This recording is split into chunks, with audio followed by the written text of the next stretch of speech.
Hey, I'm golf broadcaster Matt Adams. The updated and expanded second edition of my book, The Golf Round I'll Never Forget, Golf's Biggest Stars Recall Their Finest Moments, is now available. Readers can expect to march with Arnie's Army at the 1960 U.S. Open, relive Jack Nicklaus's remarkable 1986 Masters win, and be amazed by the Tiger Slam. The Golf Round I'll Never Forget, Golf's Biggest Stars Recall Their Finest Moments. Pick it up where fine books are sold, including BarnesandNoble.com and Amazon.com.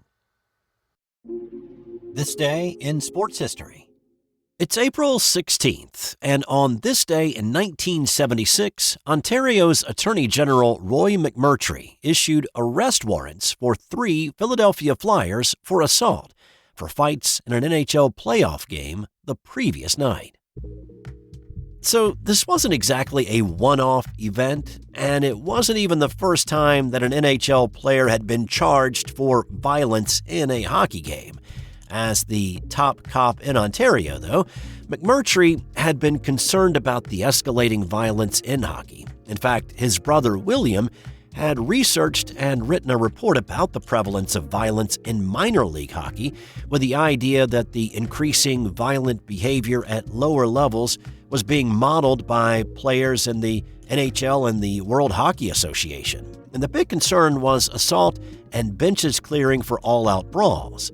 McMurtry's action on this day was precipitated by a horrible incident in a WHA game a few weeks prior between the Calgary Cowboys and the Quebec Nordiques.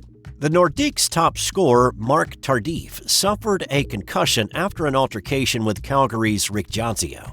After Johnzio knocked Tardif to the ice and apparently unconscious, Johnzio continued to pound Tardif. Johnzio faced assault charges a month later, but the charges were dismissed. McMurtry believed that if hockey could not police itself and protect its players, then the government needed to step in. Well, on this day, arrest warrants were issued for Flyers Don Selesky, Joe Watson, and Mel Bridgman for their roles in fights in a 5-4 Philly loss. One account of the game from the night before said it was more like hand-to-hand combat than playoff hockey. There were 42 penalties called, 28 against the Flyers, and it took 3.5 hours to play this one. Now, that is an oversimplification of what really happened on this night. There were altercations between players and fans, a policeman got hit in the head with a stick behind the penalty box, and after the game ended, McMurtry was quoted as saying, "I hate to think that it may be necessary to send a hockey player to jail before these people wake up to their responsibility. Hockey has to be the only body contact sport in the world that allows fighting and, in fact, in my view, actively encourages it."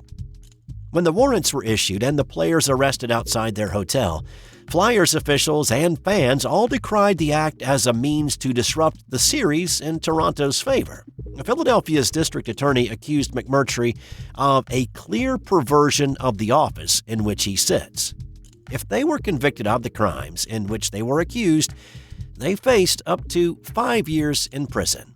Eventually, Joe Watson pled guilty and he paid a fine, and the charges against Selesky and Bridgman were dropped. Also on this day, in 1940, Cleveland Indians pitcher Bob Feller became the first and still only pitcher to throw a no-hitter on the opening day of the season. Feller was a 21-year-old veteran at this point, coming off a 24-win season the year prior. He was well known for throwing fastballs by hitters, but he had a little bit of an issue with his control on this day. He walked 5 batters, including 3 in the 4th, to load the bases. But then he struck out Bob Kennedy and he settled down, retiring 15 straight White Sox. Feller's historic effort was nearly dashed in the 9th, but Indians' second baseman Ray Mack stopped a hard-hit grounder with a diving stop, and he threw out Taffy Wright to record the final out of the game in a 1-0 Cleveland win over Chicago. The closest a pitcher had come to an opening day no-hitter was back in 1909, when New York Giant Red Ames pitched 9 hitless innings, but with the game tied, he gave up a hit in the 10th. In 1929, it was opening day in New York, and the Yankees and Cleveland Indians wore numbers on the back of their uniforms. After previous attempts at putting numbers on jerseys had been mocked for making the players look like convicts, here in a unified effort with both teams wearing numbers, it finally caught on. It was mostly due to the Yankees being so popular that it actually found its footing. The Yankees used the numbers to correspond to their hitting order, which is why Babe Ruth wore number 3 and Lou Gehrig wore number 4. Interesting fact, many years later, Gehrig became the first player in any sport to ever have his number retired by a team. He is the only Yankee to ever wear the number 4. In 1996, the Chicago Bulls won their 70th game of the season, topping the NBA record of 69 set by the 72 Lakers. Michael Jordan scored a pedestrian 22 in the 86-80 win over Milwaukee. The Bulls would go on to win 72 that season, and that would stand as the record until Golden State won 73 in 2016. And in 1999, NHL great Wayne Gretzky announced his retirement. And today's non-sports Did You Know? There is actually an average color to the universe. In a 2002 study, astronomers found that the light coming from galaxies averaged into a beige color that they called cosmic latte. Order that from your local barista today and see what you get. That's all for now. I'll have more tomorrow on This Day in Sports History.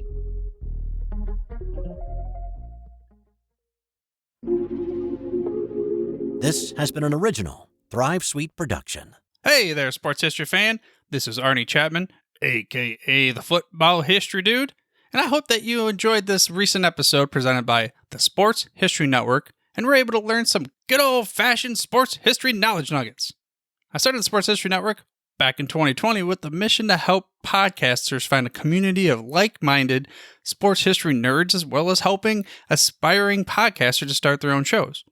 We have a little bit over 30 shows on the network right now covering all sorts of sports history, but as far as I'm concerned, we're just at the toothpick in the ocean moment, that can't even figure it out because there's so much more coming.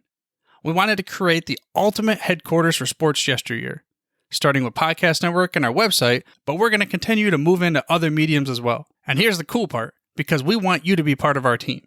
So if you're interested in starting your own podcast, or maybe being a guest on one of our shows, or who knows, maybe even writing an article for us over on the website. Seriously, all you gotta do is reach out to us on the contact page over at sportshistorynetwork.com. You can be as technologically savvy as a Neanderthal tapping on a stone trying to figure out this whole hieroglyphics thing back in the day. Again, it doesn't matter, because even if you don't understand the whole podcast space, we have a production team that can pretty much help you out with doing everything. All you gotta do, head over to sportshistorynetwork.com, head to the contact page, fill it out. That message goes right to me, and I'll reach out to you as soon as I can. But for now, dude, I'm through if you're through.